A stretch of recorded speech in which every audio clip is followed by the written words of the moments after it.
నమస్తే, నేను Yashoda. Welcome to 9 PM news junction. రేపు ఉగాది పండుగ, మార్కెట్లలో సందడి. శుభాకాంక్షలు తెలిపిన గవర్నర్ సీఎం కేసీఆర్.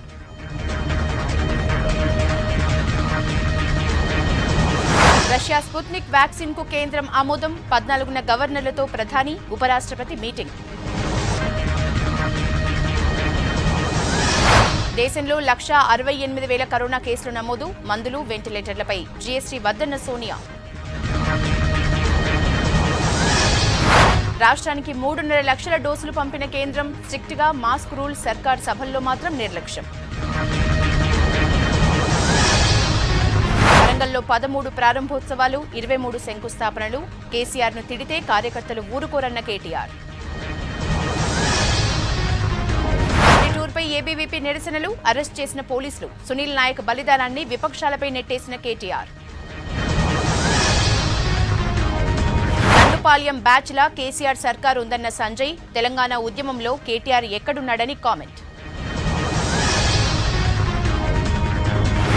జానా మీద గెలవలేకే భగత్ ను బలి పశువు చేశారన్న రేవంత్. నల్గొండ, పాలమూరు జిల్లాల్ని ఎండబెడుతున్నారన్న జీవన్. భద్రాచలం మాజీ ఎమ్మెల్యే కుంజా బొచ్చి కన్నుమూత. 3 సార్లు గెలిచి నిరాడంబరంగా జీవించిన నేత.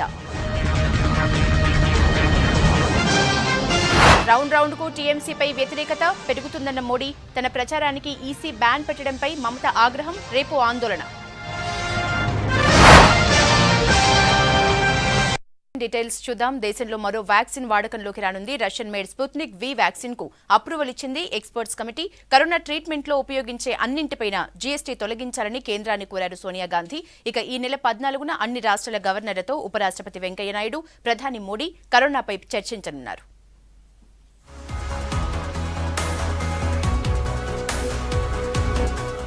దేశంలో మరో కరోనా వ్యాక్సిన్ కు డీసీజీఐ ఎక్స్పర్ట్ కమిటీ పర్మిషన్ ఇచ్చింది. రష్యా తయారు చేసిన స్పుత్నిక్ వి వ్యాక్సిన్ అత్యవసర వాడకానికి అనుమతి ఇచ్చింది. స్పుత్నిక్ వి వ్యాక్సిన్ ను మన దేశంలో రెడ్డిస్ ల్యాబ్ ఉత్పత్తి చేస్తోంది. ఈ మధ్య second, third phase clinical trials ని రెడ్డిస్ ల్యాబ్ కంప్లీట్ చేసింది. దేశంలో 18 నుంచి 99 ఏళ్ల మధ్య వయసున్న 1600 మందిపై స్పుత్నిక్ క్లినికల్ ట్రయల్స్ జరిగాయి. వ్యాక్సిన్ ఎఫికసీ రేట్ 91.6% ఉందని ప్రకటించింది. రెడ్డిస్ ల్యాబ్ సమర్పించిన వివరాలను పరిశీలించిన DCGI experts committee Sputnik V vaccine emergency యూసేజీకి అప్రూవల్ ఇచ్చింది.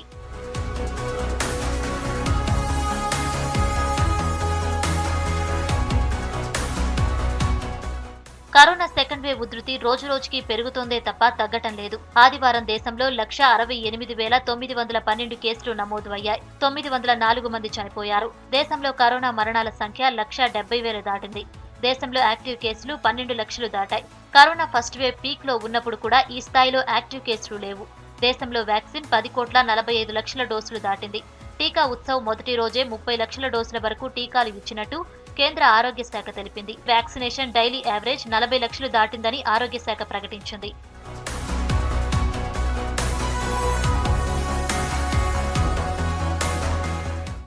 కరోనా నియంత్రణకు సంబంధించి ప్రధానికి లెటర్ రాశారు కాంగ్రెస్ అధ్యక్షురాలు సోనియా గాంధీ.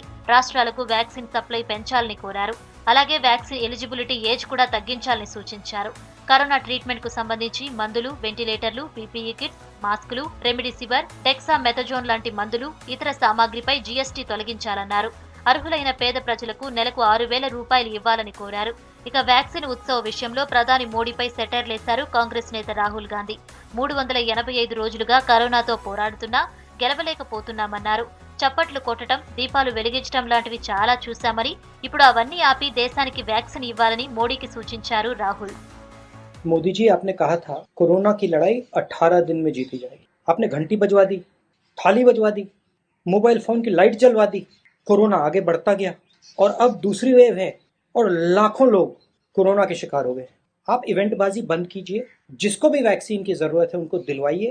वैक्सीन का एक्सपोर्ट बंद कीजिए और जो हमारे गरीब भाई बहन हैं उनको इनकम सपोर्ट एकदम दीजिए. ఢిల్లీలో బెడ్ల సంఖ్యను పెంచాలని సీఎం కేజ్రీవాల్ ఆదేశించారు. ప్రతి ఒక్కరూ సహకరించాలని కోరారు. అత్యవసరమైతే తప్ప హాస్పిటల్స్ కు వెళ్లొద్దని కేజ్రీ సూచించారు. ఢిల్లీలో ప్రస్తుతం 5,000కు పైగా బెడ్స్ ఉన్నాయని అక్కడి ప్రభుత్వం తెలిపింది. ఇక ఢిల్లీ మెట్రో స్టేషన్లో ప్రయాణికుల రాకపోకలపై ఆంక్షలు విధించారు.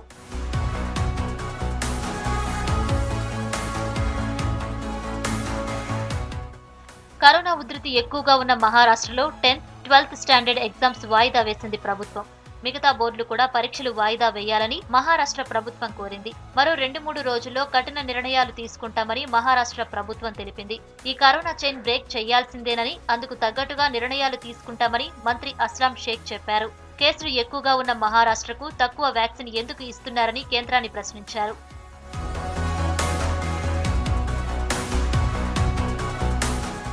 6-7 తరగతుల విద్యార్థులను హయ్యర్ క్లాస్ కి ప్రమోట్ చేసింది రాజస్థాన్ ప్రభుత్వం. కరోనా కట్టడికి నైట్ కర్ఫ్యూ విధించింది హర్యానా ప్రభుత్వం. రాత్రి 9 గంటల నుంచి ఉదయం 5 గంటల వరకు నైట్ కర్ఫ్యూ ఉంటుందని తెలిపింది. మధ్యప్రదేశ్ రాజధాని భోపాల్లో కరోనా కర్ఫ్యూ ప్రకటించారు. రేపటి నుంచి ఈ నెల 19న ఉదయం వరకు కర్ఫ్యూ అమల్లో ఉంటుందని అక్కడి ప్రభుత్వం తెలిపింది. ఇది లాక్డౌన్ కాదని, కర్ఫ్యూ మాత్రమేనని క్లారిటీ ఇచ్చింది. కర్ణాటకలో లాక్డౌన్ ఉండబోదని ప్రభుత్వం తెలిపింది. అయితే కరోనా కేసులు తగ్గకపోతే కఠిన చర్యలు మాత్రం ఉంటాయన్నారు సీఎం యడియూరప్ప. జీవితంతో పాటు జీవన భృతి కూడా ఇంపార్టెంట్ అనే చెప్పారు. కేసులు ఎక్కువగా ఉన్న బెంగళూరు సిటీలో deputy CM Ashwath Narayan ground లెవెల్లో పర్యటిస్తూ ప్రజలను చైతన్యం చేసేందుకు ప్రయత్నిస్తున్నారు.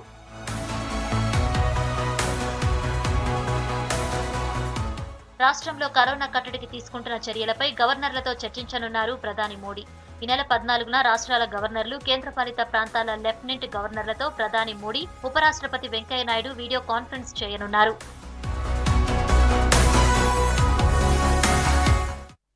మాస్క్ పెట్టుకోవడాన్ని రాష్ట్రంలో స్ట్రిక్ట్ గా అమలు చేస్తున్నారు పోలీసులు. రాష్ట్రానికి కరోనా డోసుల్ని కేంద్రం పంపించింది. మంత్రి నిరంజన్ రెడ్డికి కరోనా సోకింది. జీతాలు కట్ చేస్తామన్న హెచ్చరికలతో ఫ్రంట్ లైన్ వర్కర్లకు వ్యాక్సిన్ వేయిస్తున్నారు అధికారులు. దేశమంతటా కొనసాగుతున్న టీకా ఉత్సవ్లో భాగంగా రాష్ట్రానికి మరిన్ని కరోనా వ్యాక్సిన్ డోసులు రానున్నాయి. కొత్తగా 3,62,000 డోసుల్ని కేంద్రం పంపిస్తున్నట్లు రాష్ట్ర వైద్య ఆరోగ్య శాఖ అధికారులు తెలిపారు. ఇప్పటివరకు రాష్ట్రంలో 22,14,270 మందికి వ్యాక్సినేషన్ పూర్తయిందన్నారు. కొత్తగా వచ్చేవాటితో కలిపి రాష్ట్రంలో 8 లక్షల డోసులు నిల్వ ఉందని, ఈ స్టాక్ 5 రోజుల వరకు సరిపోతుందని హెల్త్ డైరెక్టర్ శ్రీనివాసరావు చెప్పారు. ఇప్పటివరకు కేంద్ర ప్రభుత్వం 26,80,000 డోసు సప్లై చేయడం జరిగింది. మనం 22 లక్షల పైగా మనం డోసును ఆల్రెడీ యూటిలైజ్ చేసుకోవడం జరిగింది. ఇంకా 4 లక్షల డోసులు మన చేతిలో ఉన్నాయి. ఇంకొక 3.6 లక్షల డోసులు ఈరోజు సాయంత్రానికి రావడం జరుగుతున్నది. సో తెలంగాణ రాష్ట్రంలో అన్ని వ్యాక్సినేషన్ సెంటర్స్ అన్ని కూడా 1100 పైగా కూడా గవర్నమెంట్ అండ్ ప్రైవేట్ అన్ని కూడా నిరంతరం వ్యాక్సినేషన్ ప్రోగ్రామ్ కంటిన్యూ చేస్తున్నాయి. ఎక్కడ కూడా వ్యాక్సిన్ కొరత లేదు. రాష్ట్ర వ్యవసాయ మంత్రి సింగిరెడ్డి నిరంజన్ రెడ్డికి కరోనా సోకింది. 2 రోజులుగా ఆరోగ్యం సరిగా ఉండకపోవడంతో టెస్టులు చేయించుకున్నారు. 2-3 రోజులు తనను కలిసిన వారంతా పరీక్షలు చేయించుకుని హోం క్వారంటైన్ పాటించాలని విజ్ఞప్తి చేశారు. BJP MLA Raja Singh corona vaccine తీసుకున్నారు. కోటి ప్రభుత్వ హాస్పిటల్లో టీకా వేయించుకున్నారు. 45 ఏళ్లు నిండిన ప్రతి ఒక్కరూ వ్యాక్సినేషన్లో పాల్గొనాలని కోరారు.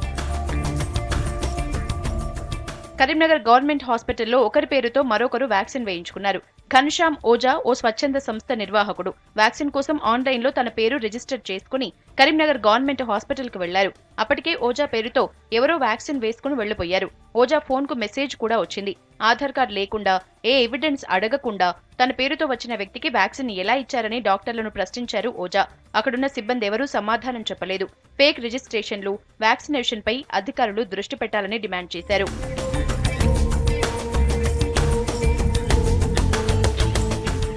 హెల్త్ కేర్, శానిటేషన్ వర్కర్లలో 100% మందికి వ్యాక్సిన్ ఇవ్వాలన్న సీఎం ఆదేశాలతో అధికారులు ప్రత్యేకంగా స్పెషల్ క్యాంపులు పెడుతున్నారు. టీకా తీసుకోని వారికి అటెండెన్స్ వేయకుండా వేతనాల కోత పెడతామని హెచ్చరించడంతో ఫ్రంట్ లైన్ వర్కర్లు వ్యాక్సినేషన్ కు క్యూ కడుతున్నారు. హెల్త్ కేర్లో 30% మంది, ఫ్రంట్ లైన్ వర్కర్లలో 50% పెండింగ్లో ఉన్నారు.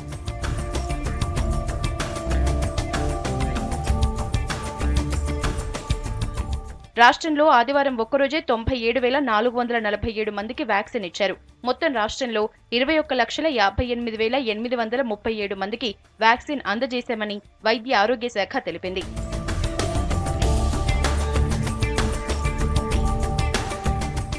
రాష్ట్రంలో ఆదివారం 2,251 కొత్త కేసులు నమోదయ్యాయి. మొత్తం బాధితుల సంఖ్య 3,29,529కి చేరింది. కరోనా కారణంగా ఆదివారం 6 ప్రాణాలు కోల్పోయారని సర్కార్ తెలిపింది. రాష్ట్రంలో మొత్తం కరోనా మరణాల సంఖ్య 1,765కు చేరిందని, 21,864 యాక్టివ్ కేసులున్నాయని ప్రభుత్వం ప్రకటించింది. ప్రస్తుతం 14,431 మంది హోం ఐసోలేషన్లో ఉన్నారు.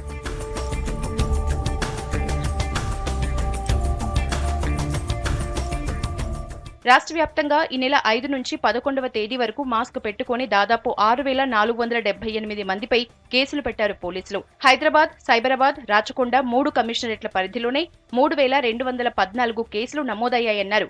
రామగుండం, వరంగల్, ఖమ్మం, నిజామాబాద్, సిద్దిపేట, కరీంనగర్ కమిషనరేట్ల పరిధిలో 1,374 మందిపై కేసులు బుక్ చేశారు పోలీసులు.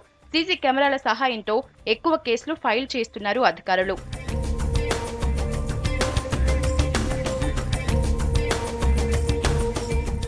ప్రతి ఒక్కరూ మాస్క్ పెట్టుకోవాలని ఊరూరా డప్పు చాటింపులు వేసి అవగాహన పెంచుతున్నారు అధికారులు. సంజయ్, ఉత్తమ్ కుమార్ రెడ్డి ఉద్యమంలో ఎక్కడున్నారని ప్రశ్నించారు మంత్రి కేటీఆర్. ఇకపై కేసీఆర్ ను ఏమైనా అంటే ఊరుకునేది లేదని, ఇదే చివరి వార్నింగ్ అన్నారు. ప్రతిపక్షాలు రెచ్చగొట్టడం వల్లే సునీల్ నాయక్ చనిపోయాడన్నారు. వరంగల్లో పర్యటించిన కేటీఆర్ పలు అభివృద్ధి పనుల్లో పాల్గొన్నారు. ఉద్యోగ నోటిఫికేషన్లు రిలీజ్ చేయాలంటూ కేటీఆర్ ను అడుగడుగునా అడ్డుకున్నారు విద్యార్థి సంఘాల నేతలు.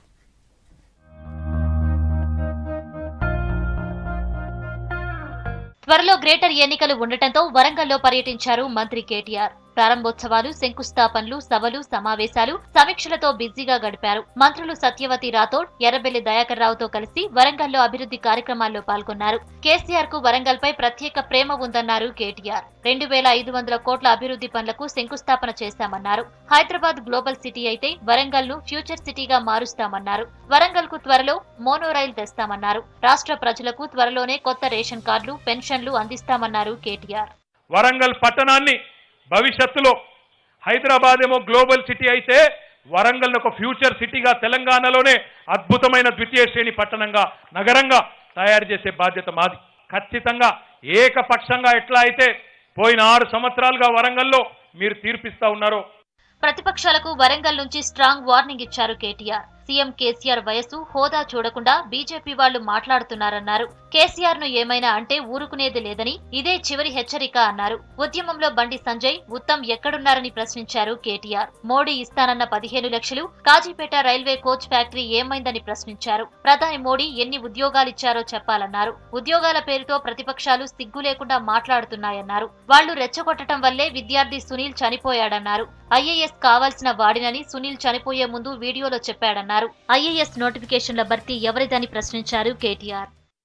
1,32,899 ఉద్యోగ నియామకాలు తెలంగాణ వచ్చిన తర్వాత చేసినామని దమ్ముంటే ప్రచురించండి. మీరు మీ మోడీ చెప్పిండు, ఏం చెప్పిండు? సంవత్సరానికి 2 కోట్ల ఉద్యోగాలు ఇస్తా అన్నాడు. లెక్క పెడదామా మరి? 7 ఏళ్లలో 14 కోట్ల ఉద్యోగాలు ఏమైనాయి? టీఎస్పీఎస్సీ ద్వారా, ప్రభుత్వ రంగ సంస్థల ద్వారా ఈ 6.5 ఏళ్ళు ఇచ్చింది. నేను సవాల్ చేస్తా ఉన్న భారతీయ జనతా పార్టీ నాయకత్వాన్ని. వరంగల్ టూర్లో కేటీఆర్ కు నిరసన సెగ గట్టిగానే తగిలింది. ఉద్యోగ నోటిఫికేషన్లు వెంటనే రిలీజ్ చేయాలంటూ విద్యార్థి, ప్రతిపక్ష నాయకులు అడుగడుగునా అడ్డుకున్నారు. పోచమ్మ మైదాన్ దగ్గర ఏబీవీపీ కార్యకర్తలు కేటీఆర్ కాన్వాయ్ ను అడ్డుకునేందుకు యత్నించారు. దీంతో కొద్దిసేపు ఉద్రిక్తత నెలకొంది. ఏబీవీపీ విద్యార్థులను అదుపులోకి తీసుకుని స్థానిక పోలీస్ స్టేషన్ కు తరలించారు. వరంగల్ కేయూ స్టూడెంట్స్ ని అర్ధరాత్రి నుంచే ముందస్తు అరెస్టు చేశారు. హన్మకొండ పబ్లిక్ గార్డెన్స్ వద్ద కేటీఆర్ కాన్వాయ్ ను అడ్డుకునేందుకు యత్నించారు సిపిఎం నేతలు. దీంతో వారిని పోలీసులు అదుపులోకి తీసుకున్నారు.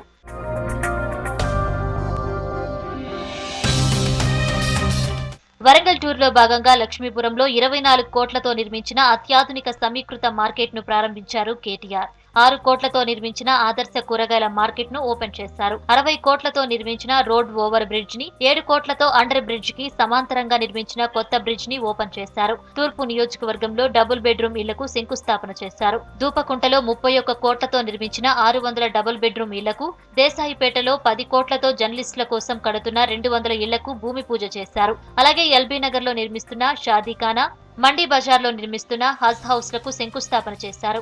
అంతకుముందు రాంపూర్ గ్రామంలోని ప్రభుత్వ పాఠశాల ఆవరణలో 8 లక్షల లీటర్ల సామర్థ్యం గల మిషన్ భగీరథ వాటర్ ట్యాంక్ ను ప్రారంభించారు. అలాగే కరీమాబాద్ లోని దసరా రోడ్, రంగసాయిపేట జంక్షన్ దగ్గర ఇంటిగ్రేటెడ్ మార్కెట్, స్మార్ట్ రోడ్, హన్మకొండలోని వడ్డేపల్లి బండ్ పనులను పరిశీలించారు.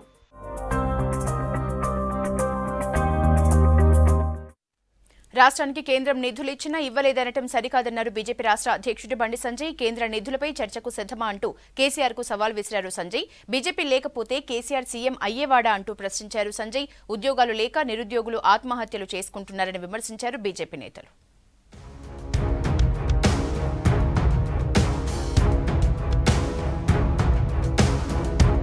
కేంద్రం చేసిన అభివృద్ధిపై కేసీఆర్ చర్చకు సిద్ధమా అని సవాల్ విసిరారు బీజేపీ రాష్ట్ర అధ్యక్షుడు బండి సంజయ్. రాష్ట్ర ప్రభుత్వం ఇచ్చే ఫండ్లో కేంద్ర సర్కార్ వాటానే ఎక్కువన్నారు. ఎన్నికలు వస్తేనే సీఎంకు హామీలు గుర్తుకు వస్తాయన్నారు సంజయ్. నాగార్జున సాగర్ బైపోల్ ప్రచారంలో భాగంగా గుర్రంపోడు మండలం కొప్పోలు నుంచి రోడ్ షో ప్రారంభించారు సంజయ్. కొప్పోలు నుంచి వద్దిరెడ్డిగూడెం, పెద్దవూర, చలకుర్తి, శ్రీరాంపల్లి, అల్వాలా ఎక్స్ రోడ్, కొత్తపల్లి మీదుగా హాలియా వరకు రోడ్ షో నిర్వహించారు. ఏడవైనా మీకోసం కొట్టాడితే మా మీద కేసులు పెడుతున్నారు, కానీ ఎక్కడ భయపడతలేం, ఎక్కడ దేనికి జంగి వెనకడు వేస్తలేం. కేసులకు భయపడే పార్టీ పువ్వు గుర్తు పార్టీ కాదు. దేన్నైనా ఎదిరించి ఈ తెలంగాణ రాష్ట్రంలో పేదోళ్ల రాజ్యం రావడానికి, పేదోళ్ల బతుకులు బాగుపడడానికి ఎలా భారతీయ జనతా పార్టీ పువ్వు గుర్తు మీకోసం పోటీ పనిచేస్తున్నాక. బీజేపీ లేకపోతే కేసీఆర్ సీఎం అయ్యేవాడా అంటూ మంత్రి కేటీఆర్ ను ప్రశ్నించారు సంజయ్. తెలంగాణ ఉద్యమంలో కేటీఆర్ ఎక్కడ ఉన్నాడని ప్రశ్నించారు. బీజేపీ సుష్మా స్వరాజ్ మద్దతుతోనే తెలంగాణ వచ్చిందన్నారు. తెలంగాణ బిల్లు పార్లమెంట్లో పాస్ కావడానికి బీజేపీయే కారణమన్నారు. తెలంగాణ రాష్ట్రాన్ని సాధించుకుంటాం, నీళ్లు వస్తాయి, నిధులు వస్తాయి, నియామకాలు జరుగుతాయి, నా కొడుకులకు బిడ్డలకు ఉద్యోగాలు వస్తాయని చెప్పి మనం కష్టపడి తెలంగాణ రాష్ట్రాన్ని సాధించుకుంటే ఒక్కటే కుటుంబం రాజ్యం వెళ్తుంది. గడిలోకెళ్ళి బయటికి వస్తున్నాడు కేసీఆర్ సార్, ఫామ్ హౌస్ దాటి బయటికి వస్తున్నాడు. మీ నల్గొండ జిల్లాలో ఈ నాగార్జున సాగర్ లో మీకు ఇబ్బంది వస్తే కేసీఆర్ సార్ వస్తాడా? ఒక్కసారి ఆలోచండి. హామీలు అమలు చేయడంలో కేసీఆర్ సర్కార్ విఫలమైందన్నారు బీజేపీ కోర్ కమిటీ సభ్యులు మాజీ ఎంపీ వివేక్ వెంకటస్వామి. కేసీఆర్ జగన్తో కుమ్మక్కయ్యారని ఆరోపించారు. ఉద్యోగాలు లేక యువకులు ఆత్మహత్యలు చేసుకుంటున్నారని చెప్పారు. ఎన్నికల ప్రచారంలో భాగంగా నల్గొండ జిల్లా మడుగులపల్లి మండలం నారాయణపురం, కేశవపురం, ధర్మపురం, గారెకుంటపల్లెలో ఎన్నికల ప్రచారంలో పాల్గొన్నారు. అందరికన్నా ఎక్కువ అవినీతి ఏదన్నా ముఖ్యమంత్రి చేసిందంటే ఆయన పేరేంది? కల్వకుంట్ల చంద్రశేఖరరావు. ఆయన హైదరాబాద్ చుట్టుపక్కన 2000 ఎకరాలు కొన్నాడు. ఎక్కడి నుంచి వచ్చిన పైసలు? ఈ కమిషన్లు దోచుకొని మనకు ఏదైతే డబుల్ బెడ్రూమ్ ఇల్లులు కట్టాలనో అది కట్టక ఈ రాష్ట్రానికి 4 లక్షల కోట్లు అప్పు చేసిండు మనందరూ. టీఆర్ఎస్ అధికారంలోకి వచ్చాక రాష్ట్రం కబ్జాల తెలంగాణగా మారిందన్నారు బీజేపీ నేత విజయశాంతి. రాష్ట్రంలో టీఆర్ఎస్ దోపిడీ పెరిగిపోయిందన్నారు. జానారెడ్డికి ఓటేస్తే మురిగిపోతుందన్న విజయశాంతి ఉద్యోగాలు రాకపోవడానికి కేసీఆర్ కారణం కాదా అని ప్రశ్నించారు. నాగార్జున సాగర్ నియోజకవర్గంలోని తిరుమలగిరి మండలంలో విజయశాంతి ప్రచారం చేశారు. ప్రచారంలో భాగంగా త్రిపురారం మండలం కంపసాగర్లో ఓ కార్యకర్త ఇంట్లో విజయశాంతి భోజనం చేశారు. తెలంగాణ వస్తే ఉద్యోగాలు వస్తాయి, కేజీడీ పీజీ వస్తుంది, ఫీజు రియంబర్స్మెంట్ బకాయిలు చెల్లిస్తాను అని కేసీఆర్ చెప్పాడు. మరి కేసీఆర్ చెప్పి మాట కేసీఆర్ నిలబెట్టుకున్నాడా? నిలబెట్టుకోలేదు.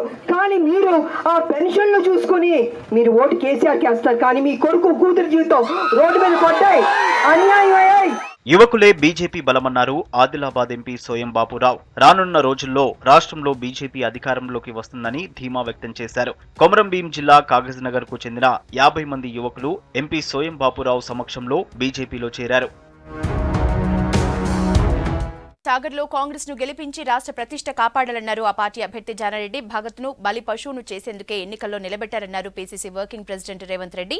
కేసీఆర్ ఫామ్ హౌస్ కు వచ్చిన నీళ్లు భువనగిరికి ఎందుకు రాలేదన్నారు ఎంపీ కోమటిరెడ్డి వెంకటరెడ్డి. ఉమ్మడి రాష్ట్రంలో కంటే తెలంగాణలోనే నీళ్ల దోపిడీ ఎక్కువైందన్నారు ఎమ్మెల్సీ జీవన్ రెడ్డి.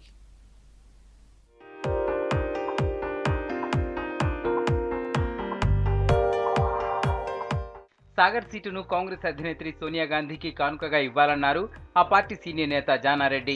ఎన్నికలు వచ్చాయి కదా అని అసత్య ప్రచారం చేసి ఓట్లు దండుకునే వ్యక్తిని కాదన్నారు. తాను ఏం చేశానో మీ కళ్ల ముందే కనిపిస్తోందన్నారు జానారెడ్డి. సాగర్లో కాంగ్రెస్ ను గెలిపించి రాష్ట్ర ప్రతిష్టను కాపాడాలన్నారు. నీలాయిగూడెంలో పీసీసీ వర్కింగ్ ప్రెసిడెంట్ రేవంత్ రెడ్డితో కలిసి ప్రచారం చేశారు జానా. కాంగ్రెస్ పార్టీకి ఓటేసి జానారెడ్డి గారిని గెలిపించి రాష్ట్ర ప్రతిష్టని కాపాడమని, సోనియా గాంధీకి ఈ సీటు కానుకగా ఇవ్వమని ప్రజలందరికీ విజ్ఞప్తి చేస్తూ కాంగ్రెస్ పార్టీకి అండగా నిలవమని చెప్తూ భగత్ ను బలిపశువును చేసి ఎన్నికల్లో నిలబెట్టారన్నారు PCC working president MP Revanth Reddy. Nomula కుటుంబంపై కేసీఆర్ కు అంత ప్రేమే ఉంటే ఎమ్మెల్సీ ఇవ్వొచ్చుగా అని ప్రశ్నించారు. జానా మీద ఎవరు గెలిచే పరిస్థితి లేదని సర్వేల్లో తెలిసి ఆఖరి నిమిషంలో భగత్ కు టికెట్ ఇచ్చారన్నారు. సాగర్ బైపోల్ ప్రచారంలో భాగంగా ఎర్రచెరువు తండా, గోలిమడక, నాయకుని తండాలో పర్యటించారు రేవంత్. తెలంగాణకు పట్టిన గులాబీ చీడను వదిలించాలంటే జానారెడ్డితోనే సాధ్యమన్నారు. ఇవాళ సుఖేందర్ రెడ్డికి ఇస్తాం, తేరా చిన్నపరెడ్డికి ఇస్తాం, ఎంసీ కోటిరెడ్డికేమో ఏకాన ఖర్చు లేకుండా 3 ఎమ్మెల్సీ పదవులు ఇస్తాం. ఇట్లా సంతకం పెడితే వచ్చే పదవి వాళ్ళకి ఇస్తాం. ఇల్లు తిరిగి కాళ్ళు పట్టుకొని అడుక్కునే పనేమో భగత్ కి ఇస్తావా? ఇదేనా యాదవుల మీద నీకున్న ప్రేమ? కేసీఆర్ కావాలనే నల్లగొండ జిల్లాపై వివక్ష చూపిస్తున్నారన్నారు MP Komatireddy Venkat Reddy. KCR farm house కు వచ్చిన నీళ్లు భువనగిరికి ఎందుకు రాలేదో చెప్పాలన్నారు. శ్రీశైలం సొరంగం పనులకు నిధులు కేటాయించకపోవడంలో మతలబేంటని ప్రశ్నించారు. సాగర్ ఉప ఎన్నికల్లో భాగంగా గుర్రంపోడు మండలంలో ప్రచారం చేశారు కోమటిరెడ్డి. మన ఉద్యోగాలు అన్ని ఆంధ్రాకు పోతున్నాయి, మన వీళ్ళు ఆంధ్రాకు పోతున్నాయని చెప్పి రాజీనామా చేసి 11 రోజులు తినకుండా కూర్చున్నా.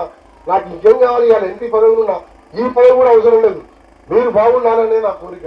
రైతులకు పనికొచ్చే ఏఎంఆర్పీ కాలువలు ఇచ్చినాం, నాగార్జున డ్యామ్ కట్టాం, ఎస్ఎల్బీసీ సొరంగం శాంక్షన్ చూసి 1000 కోట్లు ఖర్చు పెట్టినాం, రైతుల కొరకు పనిచేసినాం. ఈ ప్రాంతంలో సబ్ స్టేషన్ కట్టా, ఏది కట్టా, జానారెడ్డి డ్యాంలో కట్టే. అంతకుముందు కూడా ఈ రోడ్డుతో పాటు అంతకుముందు దేవరకొండ కాన్ఫరెన్స్ లో ఉండే, సగం మునుగోడు ఉండే, అక్కడ సిపిఐ ఎమ్మెల్యే, ఇక్కడ సిపిఐ ఎమ్మెల్యే. ఓటు పట్టించుకుంది. ఉమ్మడి రాష్ట్రంలో కంటే తెలంగాణలోనే ఎక్కువ నీళ్ల దోపిడీ జరిగిందన్నారు ఎమ్మెల్సీ జీవన్ రెడ్డి. మన నీళ్లను ఏపీ ఎత్తుకెళ్తుంటే కేసీఆర్ ఏం చేస్తున్నారని ఆయన ప్రశ్నించారు. ఏపీ దోపిడీని అడ్డుకోకుంటే తెలంగాణ ఎడారిగా మారుతుందన్నారు. కేసీఆర్ తీరుతో గోదావరి కృష్ణా నది జలాల్లో తెలంగాణ తన హక్కు కోల్పోతోందన్నారు. కృష్ణా నది జలాలను రాయలసీమ లిఫ్ట్ ఇరిగేషన్ ప్రాజెక్టు ద్వారా ప్రతిరోజు 5 నుండి 10 టీఎంసీని తరలించే విధంగా కుట్రపూరితంగా రాయలసీమ లిఫ్ట్ ఇరిగేషన్ ప్రాజెక్టు నిర్మాణం చేపడుతుంటే ముఖ్యమంత్రి కేసీఆర్ గారు ఉద్యమ నాయకుడిగా పేర్కొంటారు. ఆయన ఉద్యమ స్ఫూర్తి ఏమైందో తెలియదు, కానీ వల్ల సాగర్ ఆయకట్టే ఏదైతే ప్రశ్నార్థం కాబోతుందని చెప్పి అంటున్నాను. ఆదిలాబాద్ రిమ్స్ హాస్పిటల్లో సమస్యలపై ఆందోళనకు దిగారు జిల్లా కాంగ్రెస్ నేతలు. ఓవైపు కరోనా విజృంభిస్తుంటే హాస్పిటల్లో కనీస సౌకర్యాలు లేవన్నారు. సమస్యలు పరిష్కరించాలంటూ రిమ్స్ డైరెక్టర్ ని కలిసి వినతి పత్రం ఇచ్చారు కాంగ్రెస్ లీడర్లు.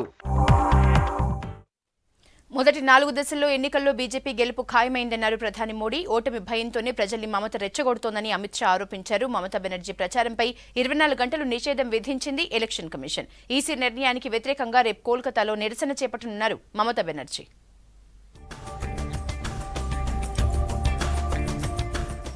తన మేనల్లుడి భవిష్యత్తు కోసం మొత్తం బెంగాలీ యువత భవిష్యత్తునే మమతా బెనర్జీ పనంగా పెట్టారని ఆరోపించారు ప్రధాని మోడీ.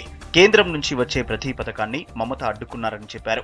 మమతా బెనర్జీ విధానాలు రైతులు, వృత్తి కార్మికులను దారుణంగా దెబ్బతీశాయన్నారు.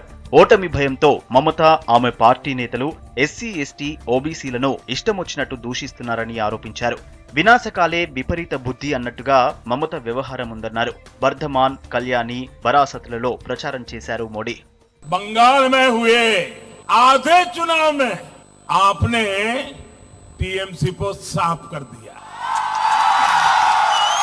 कि बीजेपी की सीटों की सेंचुरी हो गई है, यानी बंगाल में दीदी की पारी समाप्त हो चुकी है. हमारे दलित समाज को, अनुसूचित जाति के लोगों को भिखारी तक कह दिया, लेकिन अभी तक दीदी ने उसका इनकार नहीं किया, विरोध नहीं किया, क्षमा नहीं मांगी. మమతా బెనర్జీ రెచ్చగొట్టడం వల్లే కూచ్ బెహార్లో హింస జరిగిందన్నారు కేంద్ర హోంమంత్రి అమిత్ షా. ఎన్ఆర్సీ విషయంలో తృణమూల్ కాంగ్రెస్ తప్పుడు ప్రచారం చేస్తోందన్నారు. ఎన్ఆర్సీ ఇంకా తీసుకురాలేదని, ఒకవేళ తెచ్చినా గూర్ఖాలను తొలగించబోమని స్పష్టం చేశారు. 1986 నుంచి గూర్ఖాలను సిపిఎం అణిచివేసిందని, 1200 మందికి పైగా చనిపోయారని అమిత్ ఆరోపించారు. మమతా బెనర్జీ కూడా గూర్ఖాలకు న్యాయం చేయలేకపోయారన్నారు. బీజేపీని గెలిపిస్తే గూర్ఖాలపై జరిగిన దాడులపై సిట్తో దర్యాప్తు జరిపిస్తామన్నారు. टीएमसी वाले कहते हैं कि एनआरसी आएगी, एनआरसी आएगी, एनआरसी आएगी. एनआरसी अभी आया ही नहीं है, आएगा तो भी एक भी. ఇవి news and updates. Coming up Teenmaar వార్తలు. Stay tune to V6 news as it is.